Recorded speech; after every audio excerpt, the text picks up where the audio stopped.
Thanks for coming out today. We appreciate it. Who has the first question? Go ahead, buddy. First question here for Jon. In these next 8 weeks, as the fight builds up and the hype builds up, there'll be plenty of discussion and commentary about you and your history. I'm wondering, is that something you try to block out or something that you focus on as a source of motivation? I just try to block it out. First of all, New York, what's up, guys? Woo-hoo! It is good to be home. Sorry that I'm not fighting at this event, but I promise you guys I will fight at the Garden soon. That's a promise. Even though I'll have to pay 9% to the government, I'll do it. As far as all the controversy and all the shit that I've just got out of, I just try to block it out. At the end of the day, I'm here, I'm in the present, and I'm back on the mission that I've always been on. That's to solidify my spot as one of the greatest fighters ever.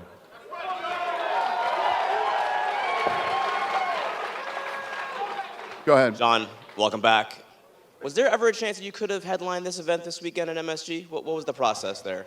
Yeah, we talked about fighting this weekend at MSG, but I wasn't ready to go. I wasn't in the shape I wanted to be in, and so we just waited a few more months. But Daniel Cormier is, of course, fighting for the heavyweight title. He's defending his belt. He said that if he loses the heavyweight title, he can still go back down and defend the 205-pound title, and I wanted to get your reaction to that. Cormier said if he loses the heavyweight belt, he can go back down to light heavyweight, keep that belt, and defend it next. How do you feel about that? Cormier said that he can go back down to light heavyweight at any point and defend that belt. Defend the belt? The title this weekend. Defend the belt that was never his? I don't understand how that works. If Daniel Cormier wants to come back down to light heavyweight, he'll challenge one of the contenders, for my belt. So you would not grant him a shot, a fight? Say it again? You would not grant him a fight in that case? There's no reason to grant him a fight. He got knocked out the last time we fought. Yeah. And just last thing, Jon, I know that you and your team weren't happy with some of the reports that came out about the USADA news and how it was depicted. Do you want to clarify anything about what that report said and what your perspective was on it? No, I don't want to clarify anything. I felt like I said what I had to say about the situation. It was a nightmare to go through. So glad that it's over. And I'm just focusing on the positive things in life, like having my job back and being able to get back on that mission that I was on when I first joined the UFC, which is being the greatest fighter ever. And just for Cris, real quick, you and Amanda have kind of gone back and forth on social media a little bit. Where did this bad blood stem from? Have you guys always disliked each other? Where did that come from? I don't have any problem. I just accept to fight her when I fight her home. And she asked for 9 months for training for this fight. And I think when you call somebody out, you have to be ready. You don't have to need 9 months for be ready. I give my time to the UFC. I give my time, I have to be ready for her. She's strong, she's powerful. I have to be ready, And I give my time, my day, and they accept. Now we are here, ready to go. Yeah, for Jon. Jon, the last time you fought Alex, you spoke a lot about how you maybe didn't take the fight the most seriously. Can you just elaborate a little bit more on that, and how are things different in your preparation to fight him this time around? Yeah, the last time I fought Alexander Gustafsson, a lot of people, I remember the media was saying, this guy's he's a lot like Jon Jones. He's tall, he's lanky, he can move and everything like that. And in my head, I just kind of, I was hot. I was on a roll. And I just figured, maybe he fights a lot like me, but he's not me, And so I didn't train. I didn't train as hard as I should have. And I just, like I said, I was winning so many fights. I was being a wild dude, and I was still winning. And it caught up to me. It definitely caught excuses, up to me. only excuses. That's all I hear, nothing else. That's all I hear. I beat you once, I can beat you again. And I guess this can be for both Jon and Alex. Jon, this has probably been your most competitive fight you've had, the first one. So how do you see it going down? Are you aiming for a more thorough, dominant performance this time around? This is a hard time understanding. Say it again. Jon, it's hard to hear up here for us. The first fight was probably one of your closest ever. Is the goal this time around to make it much more clear-cut and dominant? Yeah, the goal is to finish this fight, and that's what I will do. I will finish this fight. And for Alex, just your take on this. This is your third chance at a UFC title. The first two didn't go your way. Why is this time going to be different? Well, I'm very fortunate to have a third time fight for the belt again, and I'm fighting Jon. It's like it's the biggest fight of my life, and I respect him in too much. The first fight we fought, this fight I'm not gonna give him the respect I gave him the first time. I'll push him. I will push him, and I will show the world you can beat the man that's never been beaten before. And one for Dana. Dana, in your opinion, up there, is this the greatest male? I got a question fighter? for you, Alex.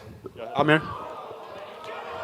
So, if my excuse was that I didn't train hard enough, what's your excuse for losing? Well, that's where you're wrong. I didn't lose, Jon. We all know that. I didn't lose. All right. Just ahead. one for you, Dana. In your opinion, is this the greatest male and female fighter in the world sitting up there, up to your right? Yeah. Yeah. I mean, listen, if you look at what Jon Jones has accomplished at the time, all the things that Jon Jones was doing when he accomplished these things, it's pretty amazing. But we talked about this yesterday on ESPN. It's true. There's a lot of things. To go down as the greatest ever, Jon now has the opportunity to come back and erase all the mistakes that he's made in his younger career. And, you know, we'll see what happens. Alexander Gustafsson, when we made this fight was in Canada. When we made this fight, everybody was bitching about this fight. This fight was terrible, everything else. It ended up being one of the greatest, if not the greatest, light heavyweight championship ever. I'm excited that we can make this fight again. And props to both guys for taking it. Jon coming off a huge layoff and all the problems that he's had to come back and fight Alexander Gustafsson. It's awesome. I'm excited. And just one more for you, Dana, off topic a little bit. We had this Ben Askren for Demetrius Johnson trade that happened. Can you just elaborate on what happened there, how it went down, and when Ben Askren could potentially make his UFC debut? Well, I don't really want to get into all that right now. We're talking about these fights, but relax, New York. So the Demetrius Johnson, I said the other day, I felt like, the guy never got the respect he deserved here, all the things that he's accomplished. He was never truly happy, and where he's going now, his longtime trainer and friend Matt Hume is one of the executives in this company, and hopefully he'll be a lot happier there than he was here. He broke world records, he accomplished a lot in this company, and then Ben Askren and I have had a very interesting past, and he hit me up about maybe 3 or 4 months ago, 6 months ago, and said, am I ever going to be able to fight in the UFC? And I said, I don't know. That's not up to me. He was still under contract. He retired, and he was still under contract. So this is just one of those things that organically came together, and we made it work for everybody, and here we go. Question for Alex. Alex, when I've spoken to you in the past, you've told me that fighting Jon and beating Jon was more important to you than winning the UFC Light Heavyweight Championship. You get the chance to do both at this fight, but why was that your mindset? Well, I got the same mindset right now. It's I'm fighting for the belt, and that's huge. That's massive. It's the biggest fight of my life, and I'm fighting Jon. It's even bigger. Because I got an opportunity to fight him again. I got an opportunity to beat him, and I can show the world he's beatable. He bleeds like everyone else. And I'm going to show it the 29th. I promise you. And like Mike said, this is your third title shot. Are you viewing this as your last chance at the UFC Light Heavyweight Championship? No, just getting started. And for Jon, can I just start by asking what you've learned most about yourself during this recent absence?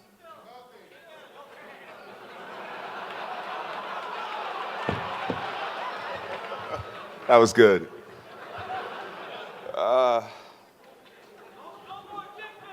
No more dick pills, right? None. I'm good, huh? More foreplay. Let's say. Let's see here. What have I learned? I've learned that.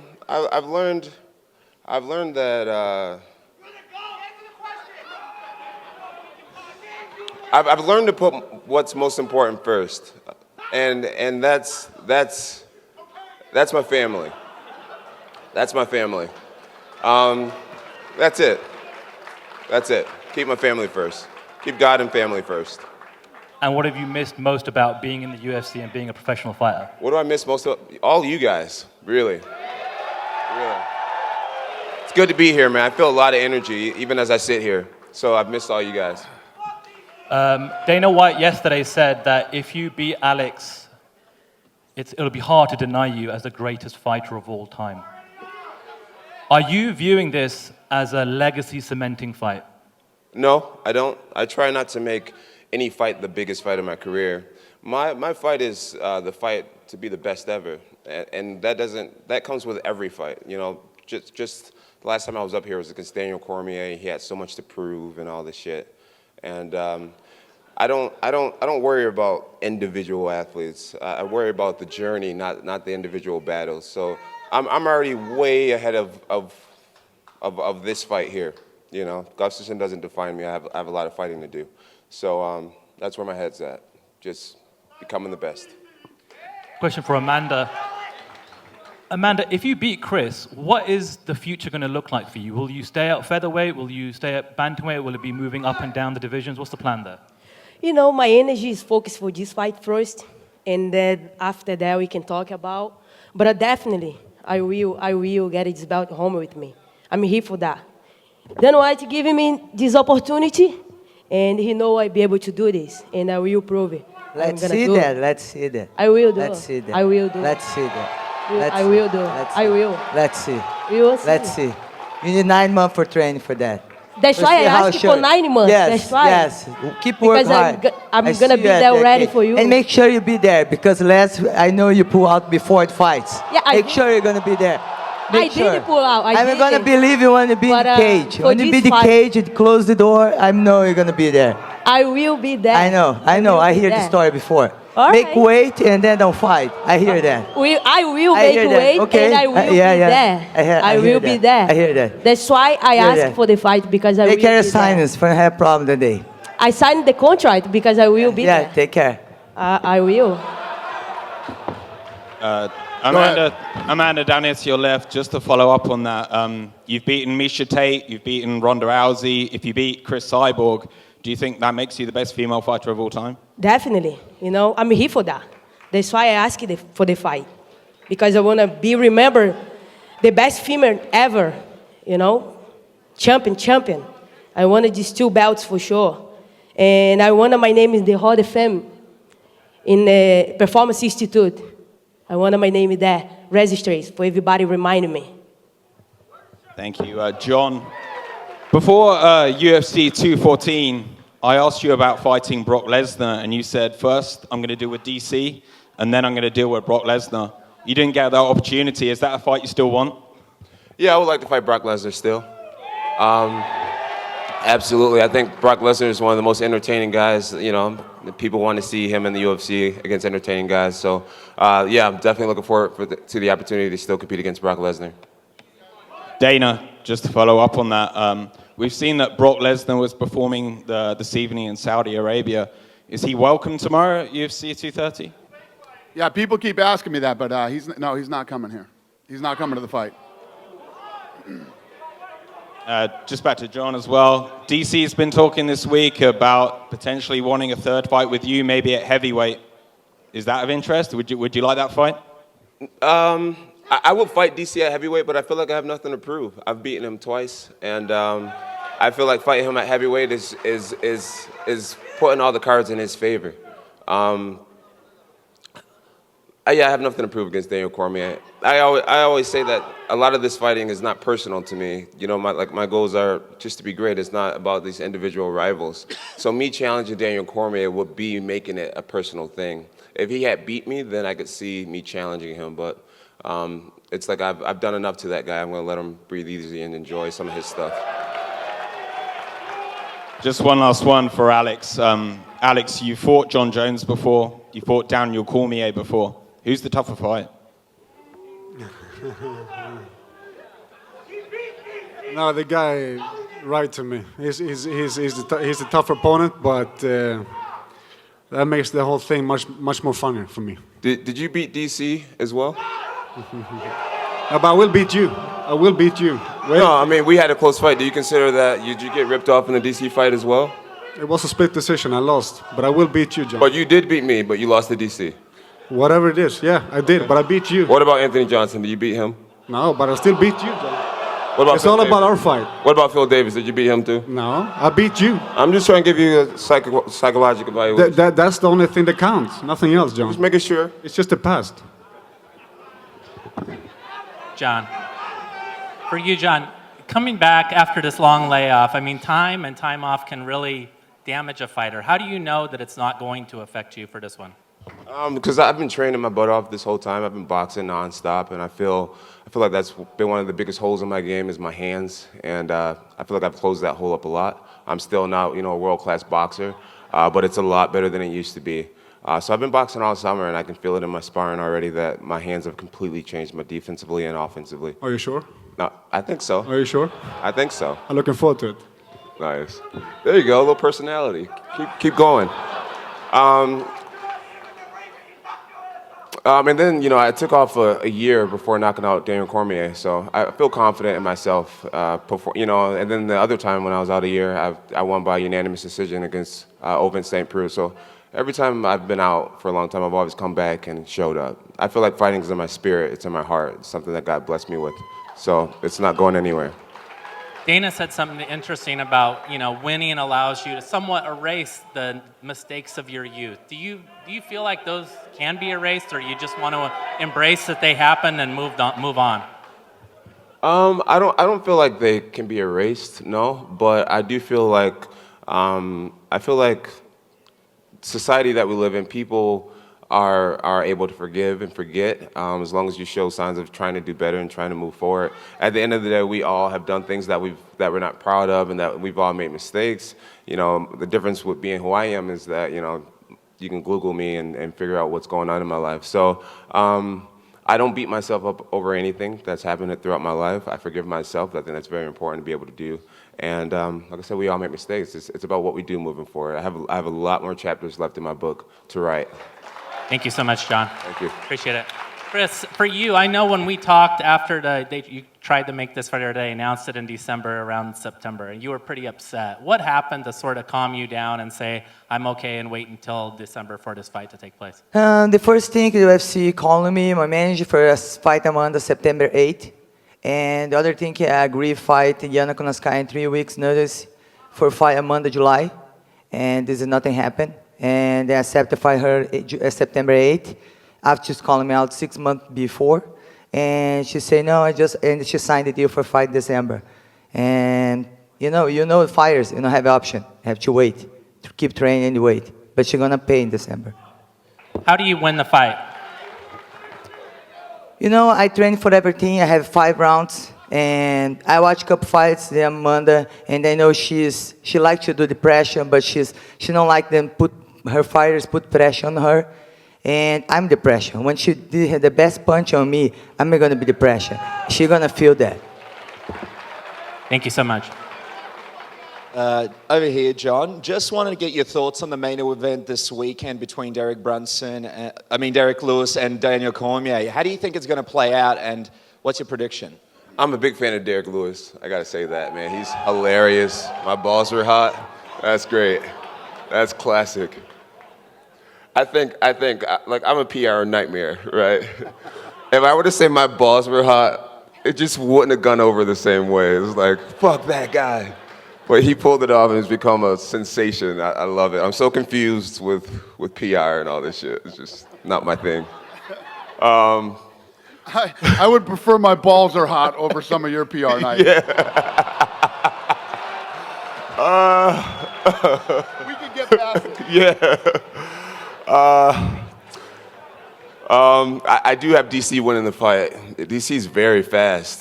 For his frame, you wouldn't assume that he's fast, but he's quick and very well rounded. And that's the key to being on top at this game. You got to be able to do everything, and that's what DC has done very well. So DC's gonna win more than likely. Just a follow-up question. While you've been away, have you been watching the light heavyweight division? What do you make of guys like Anthony Smith, guys like Luke Rockhold possibly moving up into the division? Nice. Yeah, Luke would be a great addition. He's a very talented dude. Anthony Smith, I saw his last fight. I've been reading some of the comments he's been saying about me publicly or whatnot, and yeah, I don't think he's at the point where he needs to be yet. Volkan's not known to be a ground specialist, and he was handling Anthony on the ground for a long time. So things like that shows me that Anthony is not ready to fight against me. But I'm more than willing to make him my first title defense after I beat Alexander. Dana, just a question for you. If Derek Lewis wins this weekend, would he then fight Brock Lesnar, or would Brock Lesnar still have this fight with DC? I don't know. We'd have to see how that whole thing plays out. Again, when I was on ESPN yesterday, they thought it was absolutely impossible that Derek Lewis wins this fight, which is crazy to say in this sport. Derek Lewis is one punch away from winning any fight. So it could absolutely happen, and we'll see what happens if it does. Will you be watching Curtis Blades' performance in China and sort of factoring in as well what happens next? Of course. Just a question for Chris. Chris, over here. We know there's been rumors for a while that you're looking at possibly retiring eventually after a few more fights. How many more fights do you think you'll stick around for if you do beat Amanda and sort of conquer that aspect of the fight game? You know, I don't have bad injuries. I don't have any injuries. I think I can fight more 5 years. You know, I want to keep going. For my fans, I love my job. And the people think when I say I would like to fight one boxing fight, people think I want to retire. No, I don't want to retire. I want to keep fighting MMA. It's a dream, make one boxing fight. And because I love boxing. I train every day, and I would like to have this opportunity. But this is no means I want to retire MMA. You know, I have a long career, and I continue to fight, and I'm happy. I love my job. One more. Go ahead, buddy. Alex, since your first fight with Jon, twice he's been suspended for performance-enhancing drugs. Although critics are split on whether they believe his reasonings or believe it affected his legacy, what's your personal opinion of those two suspensions and whether Jon was a clean fighter when you fought him? I don't care about that. It's in the past. I don't care about that at all. I'm happy to be here. I'm happy to face Jon, and we're going to have a greater fight than the first one. I can promise you that. Dana, one more. Yeah. I know you may not care about this, but Brock Lesnar recaptured one of the WWE championships this morning in Saudi Arabia. Would he be allowed to wear that into the octagon? I did not know that. Thank you. I don't think Vince would let him wear that into the octagon, to be honest with you. He can bring whatever belt he wants to bring. I could care less.